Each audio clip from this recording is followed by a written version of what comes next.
নমস্কাৰ প্ৰাতঃটাইমলৈ আপোনালোকক স্বাগতম জনাইছো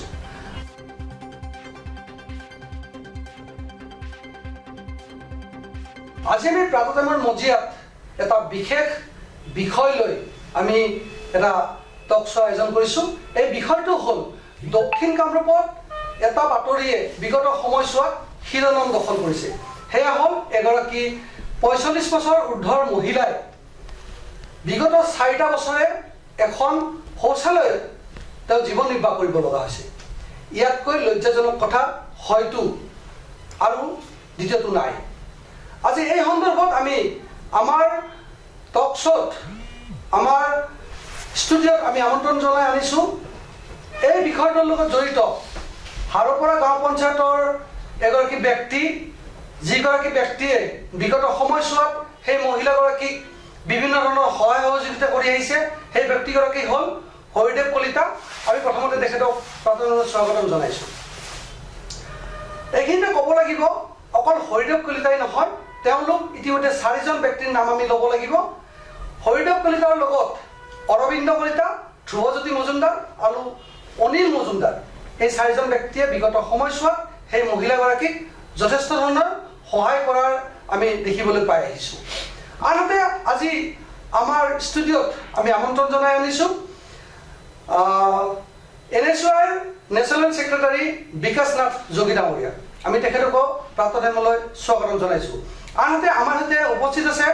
ছাত্ৰ মুক্তি সংগ্ৰাম সমিতিৰ এগৰাকী আগশাৰীৰ নেতা শ্যামাশিষ চৌধুৰী আমি তেখেতক প্ৰাতঃটাইমলৈ স্বাগতম জনাইছোঁ এতিয়া আমি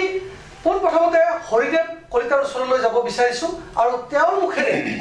সেই দুৰ্ভগীয়া মহিলাগৰাকী যিগৰাকী মহিলা 110 নম্বৰ হাৰপৰা গাঁও পঞ্চায়তৰ অন্তৰ্গত দুৱাপাৰাৰ অনিমা দেৱী যিগৰাকী অনিমা দেৱীৰ সন্দৰ্ভত অসমৰ বিভিন্ন সংবাদ মাধ্যমত ইতিমধ্যে বাতৰি প্ৰচাৰ হৈছে সেই অনিমা দেৱীৰ সন্দৰ্ভত বা তেওঁ কিদৰে তেওঁলোকে পোনপ্ৰথমতে সহায়ৰ হাত আগবঢ়াইছিল আমি তেওঁৰ পৰা জানিব বিচাৰিম নমস্কাৰ মই শ্ৰী হৰিদেৱ কলিতা গাঁও দুৱাপাৰা পষ্টবি চিকাৰতী বা হাৰপৰা গাঁও পঞ্চায়তৰ বাসিন্দা এইখিনিতে প্ৰথমতে আমি প্ৰাতঃটাইমৰ সমূহ কৰ্মকৰ্তা লগতে ৰিপৰ্টাৰ মহোদয়ক আমি শ্ৰদ্ধা নিবেদন কৰিছোঁ আমাক এইখিনি সুযোগ দিয়াৰ বাবে তেখেতৰ বিষয়টো উত্থাপন কৰাৰ বাবে যিখিনি সময় দিছে সেইবাবে আমি তেখেতক ধন্যবাদ জনাইছোঁ এইখিনিতে আমি ক'ব বিচাৰিছোঁ যে মানে আমাৰ কথাটো হ'ল কি ময়ো ঠিক ইয়াতে মানে মই দুৱাপাৰাৰে হয় দুৱাপাৰাত মই নাছিলোঁ 2005ৰ পৰা নাই গুৱাহাটীতে আছিলোঁ থাকি এই লকডাউন হোৱাৰ পিছৰ পৰা মই ইয়াতে আহিলোঁ আহি কিবা আমি বিজনেছ কৰোঁ এনেকৈ ফুৰোঁ বিগত 1 বছৰমানৰ পৰা মই লক্ষ্য কৰিলোঁ যে তেখেতৰ মানে পৰিস্থিতিটো খুবেই বেয়া কৈ দেখিলোঁ তেখেতে লেট্ৰিনখনত বাস কৰে লেট্ৰিনখনত খোৱা বনাই ৰাতি থাকে আৰু ইপিনে মানে গোটেইখিনি কাম লেট্ৰিনৰ ভিতৰতে হৈ আছে তেখেতৰ উৰিবৰ পিন্ধিবৰ কোনো কাপোৰ কানি নাই অলপ আছে যিখিনি মানে একদম মানে এচেঞ্চিয়েল মেখেলা চাদৰ একযোৰ পিন্ধি থাকে লেতেৰা বেতেৰা হ'লেও তেনেকুৱা আৰু ঠাণ্ডা গৰম বুলি কোনো কথা নাই তেখেতে সেনেকৈ তাতে বাস কৰি আছিলে থাকোঁতে মই এদিন সুধিলোঁ গৈ পেলাই কণ্ডিশ্যনটো কি চলি আছে সুধোতে ক'লে আৰু মই ইয়াতে থাকোঁ তাৰপিছত ঘৰটো চালোঁ যিখন এখন চালি আছিলে চালিখন দেখিলোঁ চাৰিও চাইডে মানে জয়ী হৈ গৈছে ওপৰৰ পৰা পানী পৰে তলৰ পৰাও মানে পিঠি বুলিবৰ নহয় আৰু এইটো সাপ চাপ সোমাই তেখেতে কোৱা মতে তেনেকুৱা কণ্ডিশ্যন দেখি আমি মানে মনতে ৰিয়েলাইজ কৰিলোঁ যে কিবা এটা কৰি দিব পাৰি নেকি আজি এবছৰমানৰ পৰা প্ৰচেষ্টাটো চলি আছে কৰি দিম বুলি কিন্তু তাৰে মাজত কিছুমান ধৰক যিকোনো কাম এটা কৰাৰ আগতে নাই আমি কোনো NGO নহয় এতিয়ালৈকে জাষ্ট মানে আমি ব্যক্তিগতভাৱে আমি এনেকুৱা কাম কৰিব পাৰিলে খুব ভালে লাগে ধৰক মানুহ বিপদত পৰিলে যদি কেতিয়াবা কিবা এটা সহায় কৰি দিব পাৰোঁ তেখেতক আগবঢ়াই আনিব পাৰোঁ তেনেকুৱা এটা সেইকাৰণে আমি বিচাৰিলোঁ কি মানে তেখেতে ধৰক যদি ঘৰটো ভাল কৰি দিওঁ থাকিবনে নাথাকিব সোধোতে তেখেতে ক'লে ঘৰটো ভাল কৰি দিলেতো মই থকাৰ কাৰণে ৰাজি কিন্তু নাই কাৰণে মই আজি এনেকুৱাকৈ পৰি থাকিব লগা হৈছে এইখিনিতে আপোনাৰ পৰা জানিব বিচাৰিম হৰিদেৱ কলিতাৰ পৰা মই জানিব বিচাৰিম যিগৰাকী দুৰ্ভগীয়া মহিলাৰ কথা আমি আজি ইয়াতে আমি আলোচনাৰ বিষয়বস্তু হিচাপে বাছনি কৰিছোঁ সেই মহিলাগৰাকীৰ সতি সন্ততি কিবা আছেনে নেকি তেখেতৰ আত্মীয় বুলিলে তেখেতৰ মানে ভায়েক এজন আছে ককায়েকজন আমি জনামতে তেখেত তেজপুৰত থাকে উজনি তেজপুৰত থাকে তেখেতে তাতে বিবাহিত ঘৰ সংসাৰ আছে তেখেতৰ কিন্তু ইয়াতে খুব কমে আহে যোৱা বছৰ একদিন দেখিছিলোঁ আহিছিলে কিবা আলহীৰ চাগে কাজকৰ্ম আছিলে তাতে আহিছিলে কিন্তু আহি সেইটো কি কৰিছে গম নাপাওঁ আৰু তেখেতৰ বিষয়ে মই ইমান অৱগত নহয় গতিকে আপোনালোকে এতিয়া কেনেকুৱা ধৰণৰ তেখেতক সহায় আগবঢ়াবলৈ সক্ষম হ'ল আমি একদম ন্যূনতমভাৱে মানুহ এজন থাকিবৰ কাৰণে যি বাসস্থান লাগে একদম সৰুকে এটা চালি এখন বনাই দিছোঁ চালিখন বনাই দিয়াৰ লগতে চালিখন মানে যেন থাকিব পাৰে আৰু তলৰ পৰাও যেন কেঁচু মাটি নোলাই পকা কৰি দিছোঁ আৰু ওপৰতো টিং দি পেলাই বেৰাও মানে টিঙেৰে দি পেলাই এনেকুৱাকৈ থাকিব পৰা কৰি দিছোঁ কিন্তু সেইখিনি যথেষ্ট নহয় মই হৰিদেৱ কলিতাৰ পৰা জানিব বিচাৰিম যে হাৰোপাৰা গাঁও পঞ্চায়ত যিহেতুকে বিগত সময়ছোৱাত বিজেপি দলৰ সভাপতিৰ দায়িত্বত আছিলে তো তেনে এটা অৱস্থাত আপোনালোকে তেওঁলোকক যোগাযোগ কৰিছিল নে নাই এইখিনিতে মই ক'ব বিচাৰোঁ যে কোনো বিষয়ববীয়া সেইবিলাকৰ লগত আমি কোনো যোগাযোগ কৰা নাই আমি মাত্ৰ দেখিছোঁ যি দেখিছোঁ সেইটো আমি চাৰিজন বন্ধুৰ মাজত আমি শ্বেয়াৰ কৰিছোঁ কৰি পেলাই মানৱীয়তাৰ খাতিৰত যিখিনি কৰিব লাগে সেইখিনি আমি কৰিছোঁ কিন্তু কোনো বিষয়ববীয়া বা পলিটিকেলি কাৰো ওচৰত আমি যোৱা নাই এতিয়ালৈকে কিন্তু নিউজৰ বা আপকৰ যিটো বাতৰি সম্প্ৰচাৰ হৈছে এই বাতৰিৰ যোগেদি আমাৰ পলাশবাৰী বিধায়ক মাননীয় হেমাংগ ঠাকুৰীয়া মহোদয় লগতে যুৱ নেতা হিমাংশু শেখৰ বৈশ্য ডাঙৰীয়া বা অন্য স্থানীয় ব্যক্তি বা দূৰৰ ব্যক্তিও গৈ পেলাই তাতে উপস্থিত হৈছে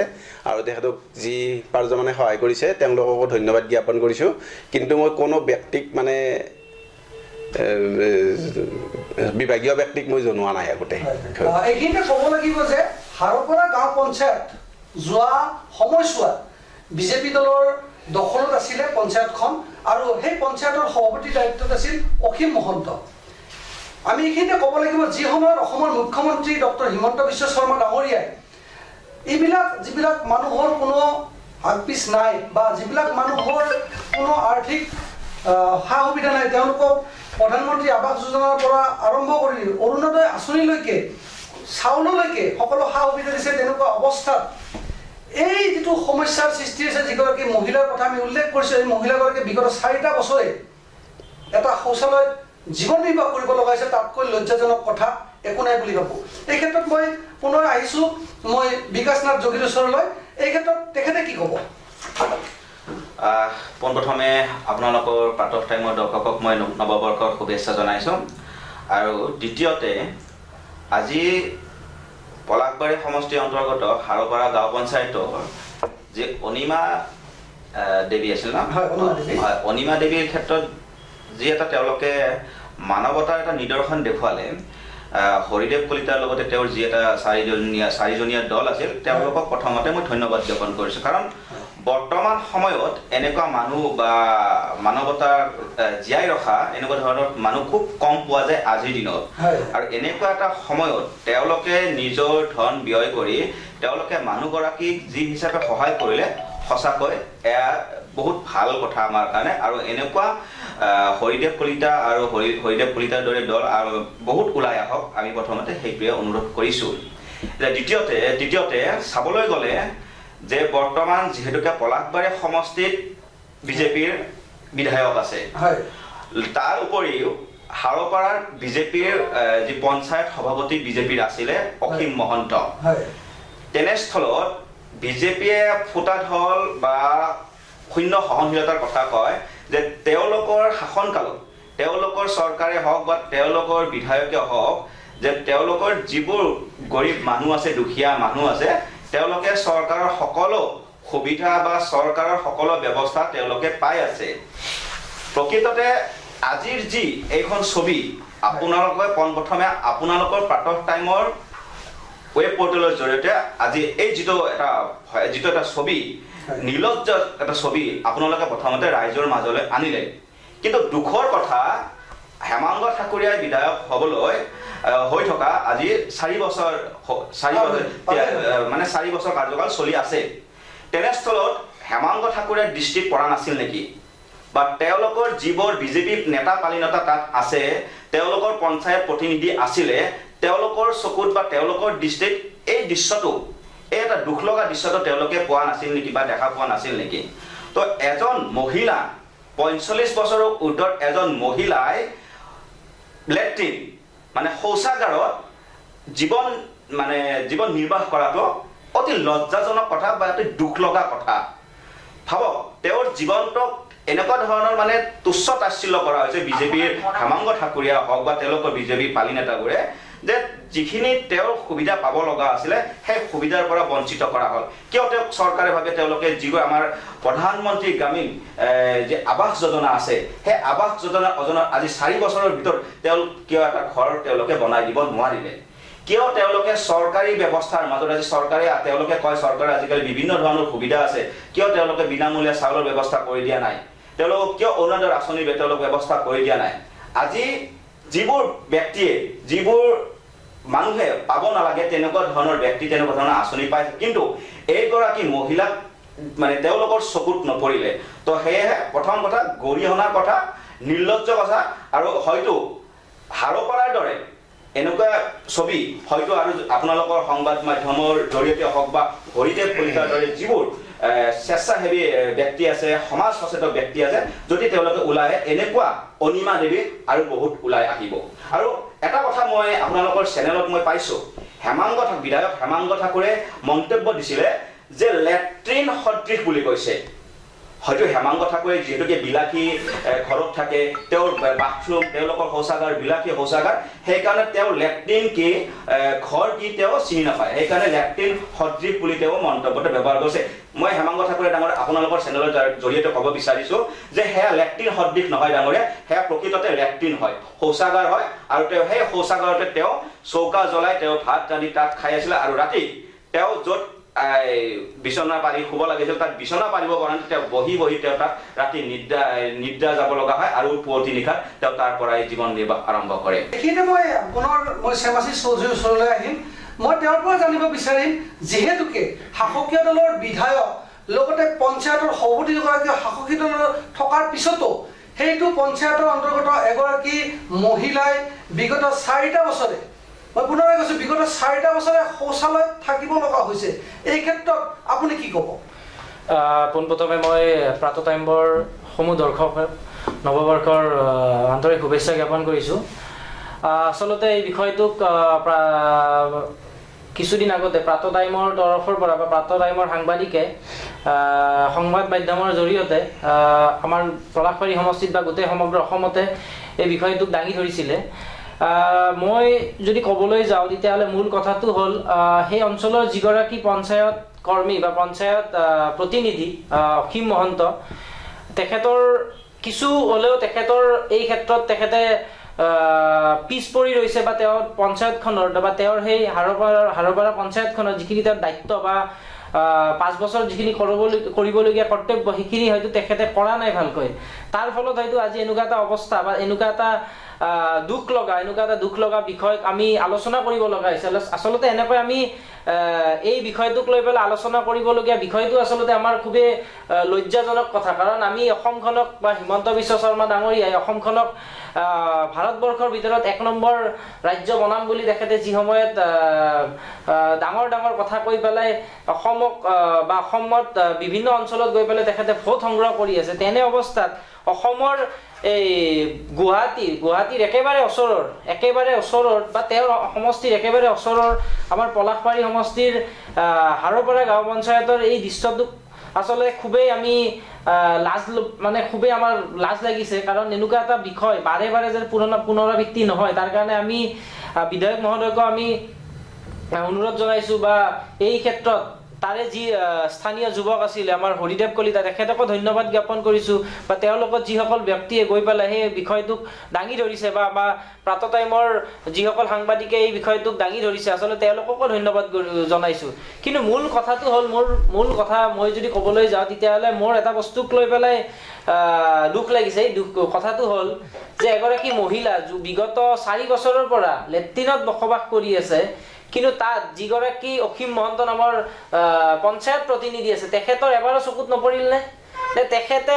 কেৱল মাত্ৰ পঞ্চায়তত নিৰ্বাচন কৰি খেলিছে কেৱল নিজৰ সেই অঞ্চলটোত তেখেতে সা সুবিধা ল'বৰ কাৰণে বা নিজৰ ব্যক্তিগত জীৱনত সা সুবিধা ল'বৰ কাৰণে এইখিনিতে এটা কথা ক'বলগীয়া আছে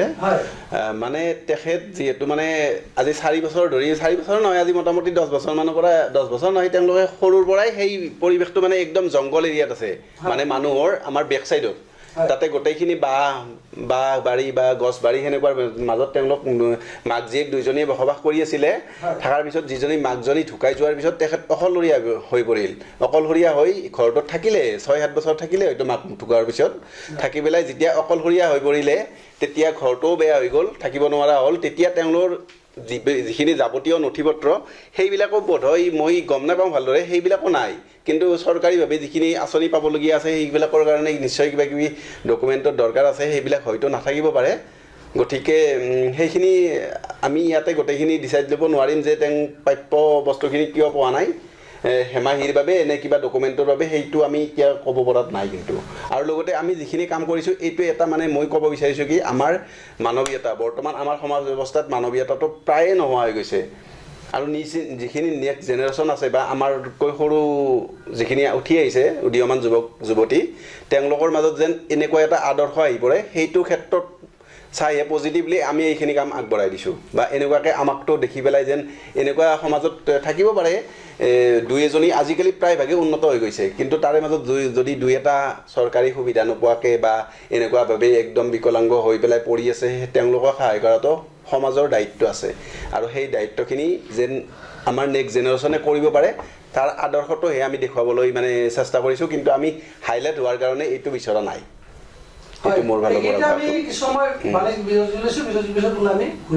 অসমৰ সংবাদ জগতখনৰ বাবে এক সুখবৰ। নৰূপ নসাজেৰে প্ৰায় 30 বছৰীয়া অভিজ্ঞতা পুষ্ট সাপ্তাহিক কবচ পুনৰ এবাৰ ৰাজ্যৰ মাজলৈ। স্বত্বাধিকাৰী প্ৰণীতা কলিতাৰ দ্বাৰা প্ৰকাশিত আৰু অমৰজ্যোতি প্ৰিণ্টাৰ্ছ, গুৱাহাটী কমাৰ্চ কলেজৰ বিপৰীত ফালে মুদ্ৰিত। আমাৰ ঠিকনা মুখ্য কাৰ্যালয় অসম ফৰেষ্ট স্কুল, হৰি মন্দিৰ পথ, গুৱাহাটী আৰু অস্থায়ী কাৰ্যালয় কলিতা মাৰ্কেট, বিজয়নগৰ, কামৰূপ, অসম। মোবাইল নং 9435114666 আৰু 7024722813। Mail ID probhati.ahom@gmail.com। বিৰতিৰ পিছত পুনৰ আমি ডক্টৰ মজিয়ালৈ ঘূৰি আহিছোঁ। প্ৰথমতে আমি আমাৰ দক্ষিণ কামৰূপৰ ব্যুৰ' সুনীল দাসে যুগুতোৱা এই সন্দৰ্ভত আমি কিছু কথা আপোনালোকক দেখুৱাবলৈ লৈছোঁ। শীতৰে সেমেকা ৰাতি এগৰাকী মহিলাক জাৰত কক বকাই এখন শৌচালয়তে অতিবাহিত কৰিছিল জীৱন। বিগত 4 বছৰ ধৰি তেখেতে এখন শৌচালয়ৰ ভিতৰতে নিশা টোপনি মাৰিছিল, তাতে ভাত বনাইছিল আৰু তাতে বিশ্ৰাম লৈছিল। এই সমগ্ৰ ঘটনা আমাৰ প্ৰাতঃটাইমৰ মজিয়াত প্ৰচাৰ কৰা হৈছিল আৰু এই প্ৰচাৰৰ পিছতে উক্ত স্থানত উপস্থিত হৈছিল পলাশবাৰীৰ বিধায়ক হেমাংগ ঠাকুৰীয়া, যুৱ নেতা হিমাংশু শেখৰ বৈশ্যকে ধৰি বহুকেইগৰাকী ব্যক্তি। এই ঘটনাটো আছিল পলাশবাৰী সমষ্টিৰ 110 নম্বৰ হাৰপাৰা গাঁও পঞ্চায়তৰ 4 নম্বৰ ৱাৰ্ডৰ দোৱাপাৰাৰ। আৰু তেখেতৰ পিতৃ মাতৃৰ সৈতে তেখেত বসবাস কৰিছিল এই দোৱাপাৰা গাঁৱতে বিগত বহু বছৰ ধৰি। কিন্তু তেখেতৰ জৰাজীৰ্ণ ঘৰটো বতাহ ধুমুহাত ভাঙি যোৱাত তেওঁ 4 বছৰ ধৰি এখন শৌচালয়তে জীৱন নিৰ্বাহ কৰি আহিছিল। এই সমগ্ৰ ঘটনা যেতিয়া মোক স্থানীয় ৰাইজে যোগাযোগ কৰিছিল মোৰ সৈতে, আৰু মই ততাতৈয়াকৈ তেখেতৰ মাজলৈ আহিছিলোঁ আৰু সমগ্ৰ ঘটনা বুজ লৈ বাতৰি পৰিৱেশন কৰিছিলোঁ। আৰু এই বাতৰিৰ পিছতে উক্ত স্থানত উপস্থিত হৈছিল পলাশবাৰীৰ বিধায়ক হেমাংগ ঠাকুৰীয়া, যুৱ নেতা হিমাংশু শেখৰ বৈশ্যকে ধৰি বহুজন লোক। কিন্তু কথা হয় যে এই 4 বছৰে তেখেতে এখন শৌচালয়ত থাকিব লগা হ'ল কিয়? আৰু যিহেতু 110 নম্বৰ হাৰপাৰা গাঁও পঞ্চায়তৰ পঞ্চায়ত সভাপতি আৰু পঞ্চায়ত প্ৰতিনিধি, ৱাৰ্ড মেম্বাৰকে ধৰি বহুজন তৃণমূল পৰ্যায়ত বিষয়া বা দায়িত্বশীল ব্যক্তি থাকে, তেনে স্থলতো এই মহিলাগৰাকীৰ কথা কিয় ওপৰ মহললৈ জ্ঞাত নহ'ল? এই সমগ্ৰ ঘটনা এতিয়া ৰাইজৰ মাজত প্ৰশ্নৰ উদয় হৈছে। এয়া আছিল সুনীল দাস, দক্ষিণ কামৰূপৰ প্ৰাতঃটাইমৰ ব্যুৰ'। ইতিমধ্যে আপোনালোকক আমি জনাবলৈ পাই সুখী হৈছোঁ যে এই যিটো বাতৰি প্ৰচাৰ কৰা হৈছিলে, এই বাতৰিটোৰ প্ৰথম গুৰি ধৰোঁতা আছিল আমাৰ দক্ষিণ কামৰূপৰ ব্যুৰ' সুনীল দাস। আৰু সুনীল দাসৰ বাতৰিৰ ওপৰত প্ৰভাৱ বিস্তাৰ কৰি আজি হয়তো অৱশেষত হেমাংগ ঠাকুৰীয়া, হিমাংশু শেখৰ বৈশ্যকে আদি কৰি বহুসকল নেতা গৈ উক্ত মহিলাগৰাকীৰ বাসভৱনত উপস্থিত হ'ল। বাসভৱন নহয়, শৌচালয় ভৱনত উপস্থিত হ'ল। এতিয়া মই বিকাশ নাথৰ ওচৰলৈ আহিম। আজি যি সময়ত ভাৰতৰ প্ৰধানমন্ত্ৰী তথা মুখ্যমন্ত্ৰীয়ে ইন্দিৰা আৱাস যোজনা যিটো এতিয়া প্ৰধানমন্ত্ৰী আৱাস যোজনালৈ ৰূপান্তৰিত হৈছে, অৰুণোদয় আঁচনিৰ নামত কোটি কোটি টকা ব্যয় কৰি আছে, চাউলৰ নামত কোটি কোটি টকা ব্যয় কৰি আছে, তেনে এটা অৱস্থাত অনিমা দেৱী নামৰ এই মহিলাগৰাকীয়ে কোনো ধৰণৰ চৰকাৰী সা সুবিধা পোৱা নাই। ইতিমধ্যে আপোনালোকে প্ৰাতঃ টাইমৰ মাধ্যমেৰে দেখা পাইছে যে আমাৰ পলাশবাৰী সমষ্টিৰ বিধায়ক ডাঙৰীয়াই তেওঁ স্পষ্টভাৱে কৈছে যে এইগৰাকী মহিলাৰ যিখন ৰেচন কাৰ্ড আছে এইখন ৰিনিউৱেল কৰি দিয়া হ'ব, তেওঁৰ ঘৰৰ ব্যৱস্থা কৰি দিয়া হ'ব আৰু তেওঁৰ ঘৰত ষ্ট্ৰীট লাইট লগাই দিয়া হ'ব। ইয়াৰ অৰ্থ কি? তাৰমানে যাৰ কথা প্ৰচাৰ নহয় তাৰ তেনেকৈ লুকাই ৰখা হয় নেকি? আপুনি কি ক'ব? হয়, মই সেইটো কথাই মই উপৰোক্ত বক্তা সামাজিকৰ লগত সংগতি ৰাখি মই কিছু অকণমান কথা ক'ব বিচাৰিম যে তেওঁ বিধায়ক মহোদয় এই কথা হয়তো নাজানিব পাৰে, এটা ডাঙৰ সমষ্টি হয় তেনেকুৱা ধৰণৰ কথা কৈছে। ত' ডেফিনেটলি পলাশবাৰী সমষ্টিখন ডাঙৰ সমষ্টি হয়, এইটো মই নকৰোঁ। কিন্তু যি সময়ত ভোট আহে, নিৰ্বাচন আহে, নিৰ্বাচনৰ মাজতে তেওঁ ভোট বিচাৰি যায়, সেইটো প্ৰত্যেকটো সমষ্টিৰ চাৰিওটা দিশত তেওঁ ভোট বিচাৰি যায়। তেনেস্থলত সেই যিগৰাকী মহিলাগৰাকীৰ ক্ষেত্ৰত আৰু হৰিদেৱ কলিতা ডাঙৰীয়া কৈছে তেওঁ এইটো যিবোৰ নথি পত্ৰৰ কথা কৈছে, তেওঁ নথি পত্ৰ নাথাকিব পাৰে বা তেওঁ সেই নথি পত্ৰ নথকাৰ কাৰণে হয়তো তেওঁ আঁচনিৰ পৰা দূৰত আছে বুলি কৈছে। কিন্তু কথা হ'ল যে আমাৰ যিহেতুকে এটা চৰকাৰী ব্যৱস্থা আছে, সমাজ ব্যৱস্থা আছে, তাত চৰকাৰী ব্যৱস্থাত তাত প্ৰথম কথা আমাৰ গাঁও প্ৰধানো আছে। মই ইয়াত গাঁও প্ৰধানক জানিব বিচৰা নাই বা তেওঁ দোষ বুলিও ক'ব বিচৰা নাই, কিন্তু মানে যি এটা চৰকাৰী নিয়ম,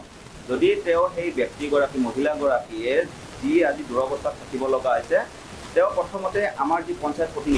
প্ৰতিনিধি বাছনি কিয় কৰে? পঞ্চায়তখনৰ যিবোৰ অসুবিধা আছে, যিবোৰ ব্যক্তিয়ে, যিবোৰ দুখীয়া মানুহে, যিবোৰ প্ৰকৃত হিতাধিকাৰীয়ে যিবোৰ আঁচনি নাপায়, সেই আঁচনিবোৰ দিয়াৰ কাৰণে প্ৰথমতে ৱাৰ্ড মেম্বাৰ থাকে। তেওঁ ৱাৰ্ডটো 10 নম্বৰ ৱাৰ্ড বুলি ক'লে ন, 110 নম্বৰ ৱাৰ্ড নহয়, এইটো পঞ্চায়তৰ হেৰিটো 110, এইটো 4 নম্বৰ ৱাৰ্ড। 4 নম্বৰ ৱাৰ্ড যিটোকে ক'লে হাৰোপাৰা, যিটোকে 4 নম্বৰ ৱাৰ্ড ক'লে, সেই ৱাৰ্ড মেম্বাৰটো তাৰ গাফিলতি আছে। কাৰণ যিটো এটা দৃশ্য, সেই দৃশ্যটো তেওঁলোকে তাত অৱগত কৰিব লাগিছিলে। আৰু তেওঁৰ যদিও ডকুমেণ্টছ নাই, যদিও তেওঁলোকে যিহেতুকে ৰাইজ সাক্ষী, হাৰোপাৰা ৰাইজ সাক্ষী বা সেই ৱাৰ্ডৰ ৰাইজ সাক্ষী যে সেই মহিলাগৰাকীয়ে অতীজৰে পৰা তাত বাস কৰি আহিছে, তেওঁ ডকুমেণ্টছ বনাই দিয়াৰ ক্ষেত্ৰত গাঁও প্ৰধানে তেওঁক সহায় কৰিব পাৰে। স্থায়ী বাসিন্দাৰ জৰিয়তে তেওঁৰ যিখিনি ডকুমেণ্ট আছে সেই ডকুমেণ্টখিনি তেওঁ প্ৰাপ্ত হ'ব পাৰে। তো সেইটো নকৰি আজি মই অকণমান আগতে আৰু কিছুমান কথা শুনিব পালোঁ, দুখ লাগিছে যে সেইগৰাকী ব্যক্তি মেণ্টেলি মানে সুস্থ নহয় বুলি কিছুমান ব্যক্তিয়ে এটা বুবু বাবা চলাইছে বুলি এটা খবৰ পাইছোঁ যে মেণ্টেলি সুস্থ নোহোৱাৰ কাৰণে সেই ব্যক্তিগৰাকীৰ ওচৰ নাথাকিব নেকি কোনেও। তো সেইকাৰণে মই প্ৰথমতে হৰিদেৱ কলিতা আৰু লগতে তেওঁৰ সংগীসকলক মই সহযোগ জনাইছোঁ যে তেনেকুৱা এগৰাকী ব্যক্তি যে তেওঁলোকে সহযোগ কৰিছে, আৰু যদিও তেওঁ মেণ্টেলি সুস্থ যদিও নহয়, তেওঁ চিকিৎসাৰ ব্যৱস্থা কৰক। চৰকাৰী ইমান সুবিধা আছে, চৰকাৰে স্বাস্থ্যৰ ক্ষেত্ৰত ইমানখিনি সুবিধা দিয়া বুলি কৈ আছে, তেওঁলোকে সেই চৰকাৰী সুবিধাৰ মতে তেওঁলোকক এটা ব্যৱস্থা কৰি দিয়ক, স্বাস্থ্যৰ ব্যৱস্থা কৰি দিয়ক।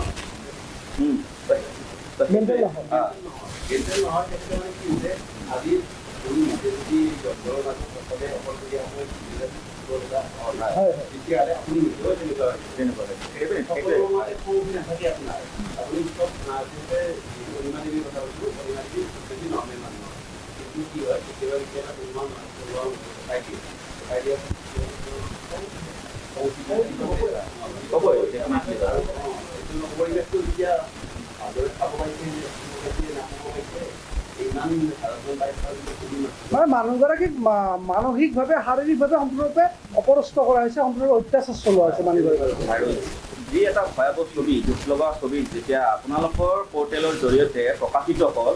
তাৰপিছত এতিয়া বিজেপি দলৰ নেতা পালিনতা তাত ভিৰ কৰিছে। তো সেই এটা প্ৰক্ৰিয়া, এটা ৰাজনীতিৰ এটা প্ৰক্ৰিয়া তাত আৰম্ভ কৰিছে।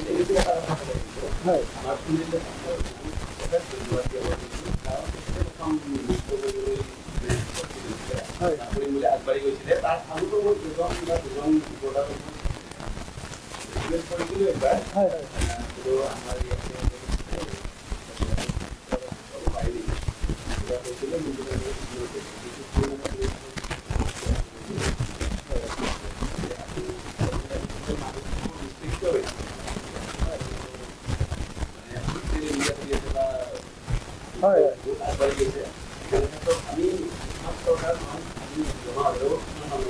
হয় হয়